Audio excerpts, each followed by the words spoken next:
ஆசிரியருடைய பிள்ளைங்க அப்பா 6 மணிக்கெல்லாம் வீட்டுக்கு வந்துருவாரு என்று நம்பிக்கையோடு இருப்பாங்க. அந்த துணைவியார், ஆசிரியருடைய துணைவியார் 6 மணிக்கெல்லாம் நம்ம வீட்டுக்காரர் வீட்டுக்கு வந்துருவாரு அப்படின்னு இருப்பாங்க. ஆனால் கிராம உதவியாளர் தொடங்கி நீங்க தாசில்தார் வரைக்கும் கரெக்டா 6 மணிக்கு வந்துருவாரா என்று யாருமே பார்க்க முடியாது. ஏன்னா நம்ம வேலை அப்படி இருக்கிற பொழுது இயற்கை இடர்பாடு, சுனாமி, வெள்ளம், புயல் போன்ற பேரழிவு வருகிற போது எங்க உடம்பையும் உயிரையும் துச்சமென மதித்து அதை பாதுகாக்கிற அந்த மக்களை பாதுகாக்கிற பணியில நாங்க ஈடுபடுற பொழுது எல்லாரோடைய அதிகப்படியான பணி நாங்க பார்க்கறதுனால எங்களுக்கு ஒரு தனி ஊதியம் கொடு, மேம்படுத்தப்பட்ட ஊதியம் கொடு என்று சொல்லி காவலான கோரிக்கை வைத்தோம். அதே மாதிரி பாத்தீங்கன்னா 25 விழுக்காடு இருந்த கருணை அடிப்படையிலான வாரிசு வேலை 5 விழுக்காடு எடுத்தாங்க. அப்படி 5 விழுக்காடு எடுத்த பிறகு யாரும் பிள்ளைகளுக்கும் வேலை கிடைக்கிறதுக்கு வாய்ப்பு கிடைக்காது. என்னைக்கு போய் ஊர் சேரும். அப்ப இதெல்லாம் கணக்கில் வைத்து ஒரு காமனான கோரிக்கை, வெளியில் முகாமை சர்வே துறையில வெளியில இருக்க ஆட்களை உள்ள வச்சுக்கிட்டு இவங்களை அட்டம் தட்டுற நடவடிக்கை. அப்ப இப்படிப்பட்ட ஒரு காமனான கோரிக்கையில தான் வச்சோம். அந்த கோரிக்கை வைத்து நாம் பேசுற பொழுது இன்னும் கூட மனசு வலியோடு நான் சில கூட்டங்களோட சொல்லியிருக்கிறேன். அந்த கூட்டங்கள் நடக்கும் பொழுது கூட ஒரு விஷயத்த சொன்னோம். உங்களுடைய கோரிக்கை எல்லாம் சாப்பாடு நிறைய இருக்கு, நிறைய அதுக்கான இது இருக்கு, கூட்டு இல்ல, பொரியல் இல்ல, அப்பளம் இல்லை என்பதுதான் உங்க எல்லாருடைய கோரிக்கை. ஆனால் கிராம உதவியாளருடைய கோரிக்கை சோறே இல்லைங்கிற கோரிக்கை. இதை நீங்கள் புரிந்து கொண்டு எங்களுடைய கோரிக்கையை நீங்கள் கணக்கெடுக்க என்று தொடர்ந்து வலியுறுத்தி வந்தோம். ஒரு காலத்துக்கு பிறகு இன்னைக்கு என்னாச்சு பாத்தீங்கன்னா, நாளைக்கு கூட வருவாய்த்துறை பெறா உயர்மட்ட கூட்டம் கடலூரில் நடக்கிறது. அதுல நம்ம குறுக்குழு போட்டிருக்கோம். அந்த கோரிக்கையை பாருங்க, கிட்டத்தட்ட 3-4 இடங்கள்ல கிராம உதவியாளர் கோரிக்கை முன்னிலைப்படுத்தி அந்த வருவாய்த்துறை பெறா கூட்டமைப்பு இன்னைக்கு வீடுகளை போட்டு என்று சொன்னால், இந்த சந்தர்ப்பத்தை சூழ்நிலையை பயன்படுத்திக் கொண்டு நாம ஒரு தீர்க்கமான முடிவை மேற்கொண்டோம். தமிழக வரலாற்றில் நாம ரொம்ப நாள் தாலுகா ஆபீஸ் கீழே ஒரு கிராம நிர்வாக அலுவலர் அலுவலகம், அதன் பிறகு வருவாய் ஆய்வாளர் அலுவலகம், வட்டாட்சியர் அலுவலகம், கோட்டாட்சியர் அலுவலகம், மாவட்ட ஆட்சியர் அலுவலகம், இது எல்லாத்தையும் என்னைக்கு இழுத்து பூட்டு போட்டு போடுவோமோ அப்பதான் நம்ம ஒட்டுமொத்தருடைய எல்லா கோரிக்கையும் நிறைவேறுகிற கணக்கோடு. வாங்க சங்கர் அவர்களே, வாங்க வணக்கம்.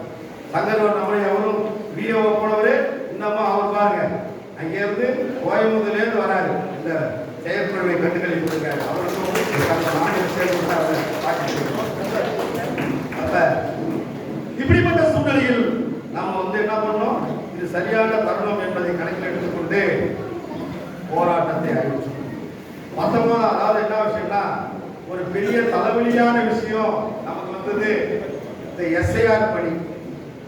ஒரு நேரத்தில் நம்ம ஆட்கள் எப்படி செய்வது, வாய்ப்பே இல்லையே, நம்மளால முடியாதே என்றெல்லாம் சொன்ன நம்ம அதை சும்மா கிட்டத்தட்ட ஒரு 6 மாத காலம் செய்ய வேண்டிய அந்த பணியை நாமளும் சத்துணவு ஊழியர்களும் அங்கன்வாடி ஊழியர்களும் அங்க இருக்கக்கூடிய ஊராட்சி அந்த இதுல வேலை செய்ய யாரு முனிசிபாலில் வேலை செய்யக்கூடிய அலுவலர்களும் இணைந்து ஒரே மாசத்துல அடிச்சு தட்டி தொட்டி தூக்கி போட்டோம் அப்படின்னு சொல்லி ஒரு தூய்மையான அந்த வாக்காளர் படிவத்தை இன்னைக்கு நம்ம அறிமுகப்படுத்தி வச்சிருக்கிறோம். அந்த பணி நமக்கு இந்த போராட்டத்துக்கு இறைவனாச்சு. இன்னும் கூட நிறைய ஒரு தோழர் கூட சொன்னார், ஒரு பதிவில் போட்டார், நம்ம சங்கம் 4 வருஷம் கம்முன்னு இருப்பாங்க, 4.5 வருடம் கம்முன்னு இருப்பாங்க. அந்த கடைசி ஒரு 4 மாதம் 5 மாதம் இருக்கும்போது தான் போராட்டம் பண்ணுவாங்க. அந்த போராட்டம் பண்ணுறதுக்குள்ளேயே தேதி அறிவிச்சுக்குவாங்க, அப்படியே வாயும் மூடிக்கிட்டு திரும்பி வீட்டுக்கு வந்துடுவாங்க என்று ஒரு தோழர் சொன்னாங்க. அவருடைய உணர்வு நம்ம குறைச்சி மதிப்பில்லை. ஆனால் ஒரு விஷயம் என்னன்னா, ஒரு கிராமப்புறத்துல கூலி தொழிலாளி தனக்கு ஊதியம் வேணும், வேலை கொஞ்சம் உயர்த்தி ஊதியம் கொடுன்னு சொன்னா அவன் எந்த நேரத்துல போராட்டம் கிடைக்கும். சாதாரணமா வேலை விடுறவனையும் கொண்டிருக்கோம், வேலை விடுவாங்க. அதன் பிறகு நடுவுல நாத்து பறிப்பாங்க, நடுவு நடுவாங்க, களை எடுப்பாங்க, எல்லாத்துக்கும் கம்முன்னு வேலை பார்ப்போம். எந்த நேரத்துல தன்னுடைய போராட்டத்தை கையில் எடுப்பா தெரியுமா? அறுவடை நேரம்.